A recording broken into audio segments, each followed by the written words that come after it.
Salut à toi, citoyen et citoyenne éclairés.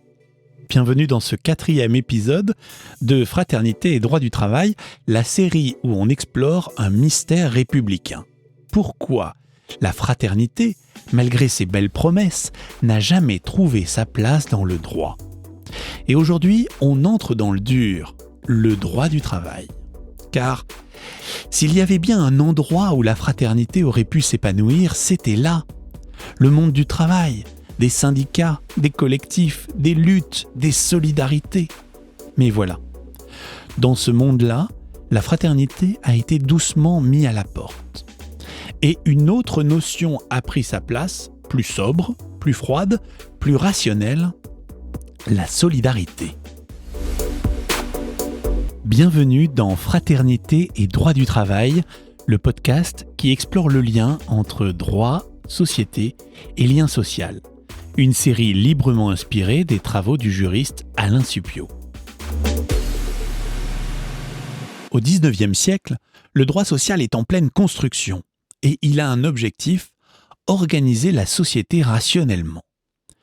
On veut des règles objectives, efficaces, scientifiques, pas des élans du cœur, pas de mystique, bref, moins de Saint François d'Assise et plus INSEE. Et dans cette vision-là, la fraternité pose problème. Trop floue, trop chargée d'histoire et d'émotions, trop communautaire et donc potentiellement excluante. Alors, on la remplace, discrètement mais sûrement, par une notion plus compatible avec le Code du travail, la solidarité. Dans ce nouveau modèle, on construit le lien social par l'intérêt, pas par le sentiment. Premier exemple, les syndicats.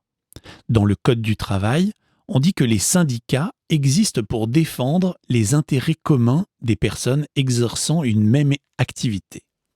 Pas besoin d'amour fraternel, il suffit d'avoir un métier en commun. Deuxième exemple, les branches professionnelles. Elles sont définies par l'observation économique. On essaye même, à un moment, d'imposer une nomenclature officielle des métiers façon tableau Excel. Ça n'a pas vraiment marché. Troisième exemple, l'entreprise. Elle est vue comme un groupement d'intérêts, parfois divergents, parfois convergents. On organise ainsi la représentation des salariés par groupe en fonction de leurs intérêts spécifiques. Il y a les cadres, il y a les non-cadres par exemple. Mais aussi, parfois, on parle d'un intérêt supérieur commun, l'intérêt de l'entreprise. Partout, le droit du travail classe, cartographie, segmente. On passe d'un monde de frères à un monde de groupes d'intérêts.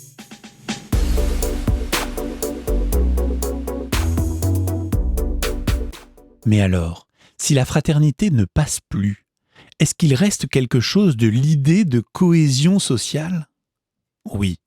Et cette chose-là, c'est la solidarité. La solidarité, c'est la version rationalisée de la fraternité. Elle ne repose pas sur un sentiment partagé, mais sur l'interdépendance des groupes sociaux. Chaque groupe a ses intérêts, mais ces groupes sont liés entre eux comme les pièces d'un moteur. Et le droit du travail doit organiser leur articulation pour que ça tourne rond. C'est là qu'entrent en scène des concepts clés du droit social moderne.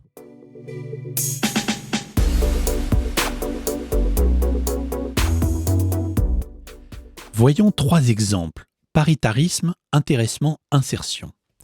Déjà le paritarisme. Tu sais, ce sont ces instances où patrons et salariés siègent à égalité.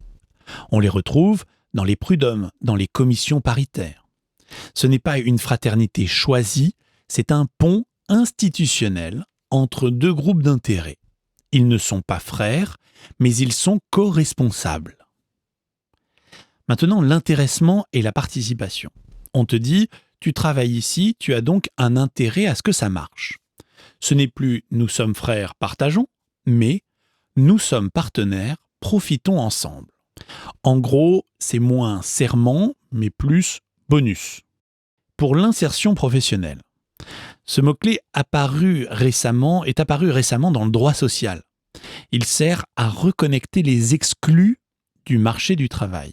Chômeurs, jeunes, précaires, avec le reste de la société. Revenu minimum d'insertion, contrat d'insertion, formation. Ici encore, l'idée n'est pas de recréer une fraternité, mais de restaurer un équilibre fonctionnel.